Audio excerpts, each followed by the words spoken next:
বিশ্বনবী একবার রাত্রিবেলা সাহাবাদেরকে বললেন, তোমাদের মধ্যে কে আছো রাতের বেলা 1000 কোরআনের আয়াত করে বিছানায় ঘুমোতে যাবা?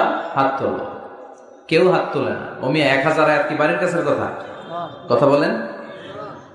বিশ্বনবী বললেন, কে আছো তোমাদের মধ্যে রাত্রিবেলায় বিছানায় ঘুমোতে যাওয়ার আগে 1000 কোরআনে কারীমের আয়াত তেলাওয়াত করে ঘুমাতে যাবা? দাঁড়াও। কোন সাহাবী দাঁড়ায় না।